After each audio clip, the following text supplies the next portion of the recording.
Согласно територијалната поделба на Република Македонија, според одредбите од Законот за рамномерен регионален развој, Македонија е поделена на 8 плански региони. Ние денеска фокусот го ставаме на Вардарскиот плански регион. А за сето тоа што се случува во рамките на проектите за подобрување на условите за живот во овој плански регион, дознаваме во разговорот со мојот гостин. Ќе му посакам добар ден на Сашо Мошев, директор на Центарот за развој на Вардарскиот плански регион. Како сте? Добар ден, супер. Јас само кратко ќе кажам дека Вардарскиот плански регион се простира во централниот дел на нашата земја и го фаќа средно до сливно подрачје на реката Вардар, долните течења на притоките Брегалници и Црнарека и крајниот западен дел од Овчеполе. Центарот за развој на Вардарски плански регион е со седиште во градот Велес како општина со најголем број на жители. Меѓутоа, вие еве како вовет накратко ќе не запознаете со вашата работа. Најпрво би сакал да ви се благодарам на упатената покана да бидам денеска гостин во вашата емисија. Што се однесува по однос на планските региони, тие се формирани од страна на Собранието на Република Македонија во 2009 година за бодоц на секоја од општините во состав на планскиот регион со посебни одлуки да ги формира центрите за развој на планските региони. Во нашиот регион има вкупно 9 општини.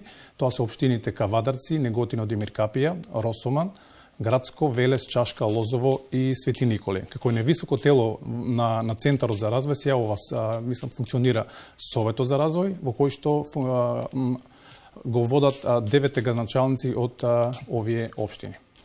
Вие одлично функционирате, меѓутоа можеби граѓаните немаат доволно информации за вашата работа и вашето функционирање, за сите проекти со кои што работите пред се за искористување на природните ресурси за развој на регионот и на општините и генерално за јакнување на капацитетите за развој, промоција на туризмот, за развој на стопанството. Јас истакнам дека Вардарскиот плански регион има одлични климатски услови за развој на земјоделството, особено лозарството. Потоа има голем број на водни, но и други природни ресурси. Колку се искористени овие природни ресурси за развој на регионот и општините поединечно? Точно така, поволните климатски услови Вардарскиот плански регион даваат можност за развој на земјоделието, посебно на лозарството. Можем да напоменам дека од скупно 170.000 хектари обработлива или земјоделска површина, 40% од земјиштето е обработливо, додека 60% се пасиште или уште еден подот каде може да интересен бидејќи од скупно обработливите површини во цела држава 50% се наоѓаат точно во Вардарскиот плански регион. Успевате ли токму со вашите активности и проектите со кои што им помагате на општините да ги искористите овие природни ресурси со кои што располага овој плански регион? Нашите проекти се претежно насочени кон ние работиме согласно Законот за рамномерен регионален развој, точно нашите проекти се фокусирани точно на намалување на диспаритетите помеѓу планските региони, како и во самиот плански регион намалување на диспаритетите помеѓу општините. Вардарскиот плански регион има исклучителен потенцијал за развој на стопанството. Централна позиција во државата, потоа овде ќе го споменеме коридорот 10, автопатот, близина на двата аеродроми, железничка пруга, реката Вардар која што тече по должината на овој плански регион.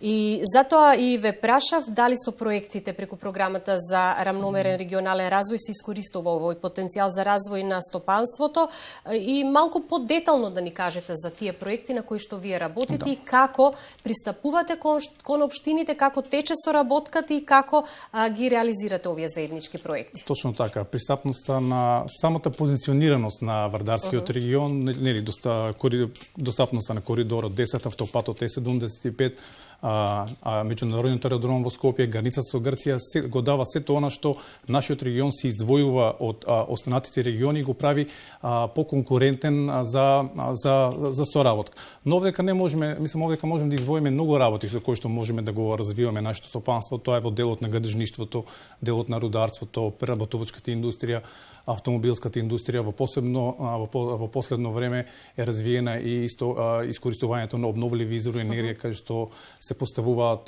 голем број на фотоволтаични системи.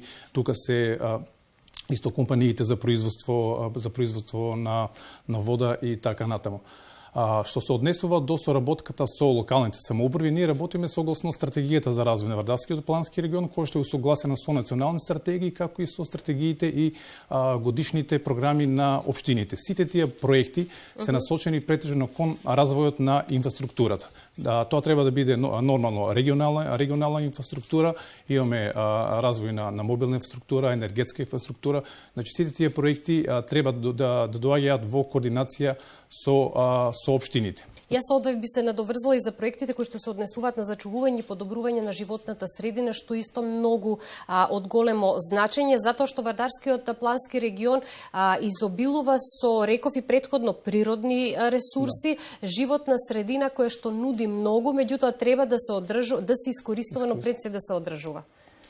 Сега јас веднаш ќе се надоврзам, пошто споменавте за проектите, ги подпишавте договорите за реализација на проекти преку програмата за рамномерен регионален развој за 2023 година, практично со средства кои што се планирани за искористување во 2024 година. Може ли малку подетално да кажете за кои проекти, за какви проекти станува збор? Значи, пред 10 дена, заедно со Бирото за регионален развој ги подпишавме договорите за реализација за 2023, односно ќе бидат насочени за реализација во 2024 година. Поголем дел се инфраструктурни проекти, но тука се опфаќаат, има проекти кои се насочени во делот на туризмот, како на пример еве во општина Росуман и во општина Градско ќе градиме нови паркови.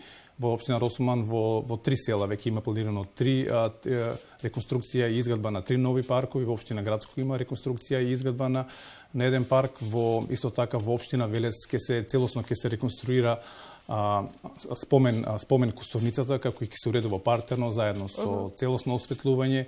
Во општина Кавадаци ќе го подобруваме кејот на реката Луда Мара, каде што ќе биде пристапен за тоа всушност паѓа како едно продолжение на целиот кеј кој што го имаме низ целото течение на реката Луда Мара. Во општина Демир Капија ќе се инвестира во делот на фекална канализација.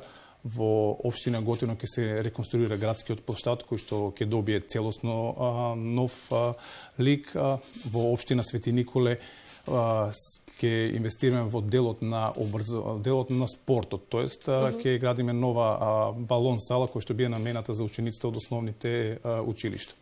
Голем број на проекти, го споменавте туризмот, токму туризмот е гранка со која што голем број на општини во земјава можат, ако добро го искористат, да овозможат економско јакнење на општините, соодветно на ресурсите со кои што располагат, и токму затоа и преку Центарот за развој на Вардарскиот плански регион работите на промовирање на развој преку иновативни решенија во индустријата, туризмот и угостителството, накратко кажано туристички иновации во Вардарскиот регион. Точно така, пред неколку дена го завршивме и последниот проект кој што всушност беше проект аплициран преку програмата ИПА за прекогранична соработка со Република Грција, и точно беше насочен во делот на иновативноста во туризмот, но наменет за немладите. Односно ја реконструиравме целосно народната кујна во Велес, кој што ве намеривме во хаб за млади лица, кои што ќе можат нивните иновативни решенија утре да ги развиваат во тој хаб и исти да ги представуваат пред бизнис или приватниот сектор. Ние одржавме 48, имавме обука за немладите, одржавме 48 часовен хакатон во кој што имаше пријавени тимови од целиот регион кои што работеа на тој хакатон и донесоа некои иновативни решенија кои што на последниот совет кој што ќе биде наредната недела ќе треба да ги презентираат пред градоначалниците и бизнис секторот. Јас и претходно напоменав дека можеби граѓаните не знаат доволно за работата на Вардарскиот и на другите плански региони во земјава, но проектите на кои што работите, од ова што досега ми го кажавте, се видливи за граѓаните кои што живеат во одделни општини, каде што работите и функционирате и ги реализирате проектите. Еве преку овие проекти за младите практично им овозможувате тие пак директно да се вклучат во реализирање на овие проекти. Сега имаме и поубави и помалку убави работи, дека ќе заокружиме со она што е голем проблем за голем број на општини во земјава, проблемот со бездомните куќиња. Вие го реализиравте проектот за регионален центар за справување со бездомни куќиња. Стационарот ќе биде во Кавадарци, а наменет за сите општини кои што спаѓаат во Вардарскиот плански регион. До каде е овој проект? Тоа е еден регионален проект кој што го работевме заедно со сите 9 општини, во кој што моментално се гради во општина Кавадарци на површина од 5000 метри квадратни. Финансиските средства се обезбедени од страна на швајцарската амбасада и Министерството за локална самоуправа.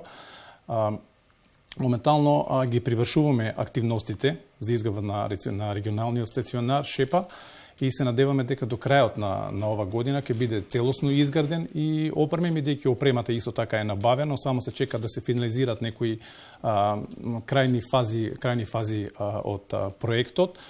Во исто време ги спроведуваме и одлуките на Совет за формирање на регионално предпријатие, кој што ќе биде составено од сите 9 општини, ќе функционира заедно со сите 9 општини, за кои што се издвоја средства за наредната година за негово функционирање во делот на делот на плати и делот на функционирање на самиот стационар.